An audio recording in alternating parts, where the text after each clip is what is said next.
Okay, so you see these blinds up here?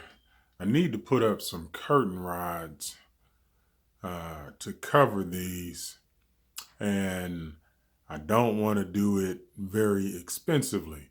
In other words, I want to do it for the low low. So, because I want to do it for the low low, I have an idea about how I can do it in order to make sure that uh,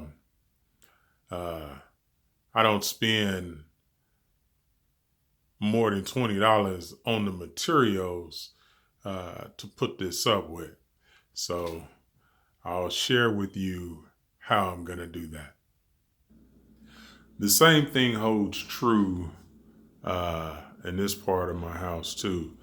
This is a dining room that I need to put some curtains in, uh, and also the living room in which I need to put some curtains in as well.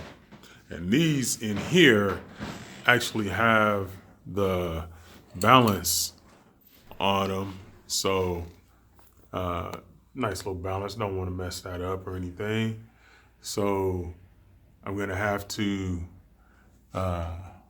get up underneath there to put this on.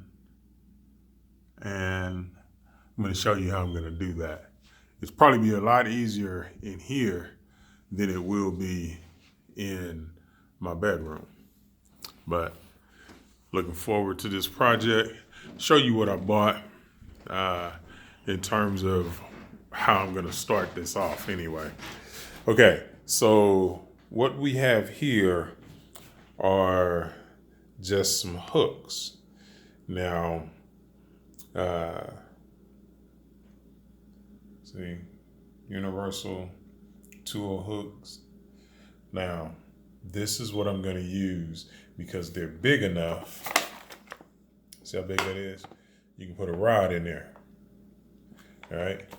Now, the magic thing about these are I only paid $1 a piece for them, and there's 5 hooks in each one. So I got 10 hooks. So that should be enough to do everything that I need to do. And also, I wasn't sure if I wanted to make this a drilling project or a project where I just simply used some wire. Because remember, all we're doing is hanging curtains. We ain't gonna be playing on these things and all this, that, and the other. It just needs to be sturdy enough in order to just hold a curtain and some curtain rods. So you're probably talking about 2.5 pounds max, 3 pounds, something like that. So this is what we're gonna do. And I'll get back with you when I get the rest of my supplies together.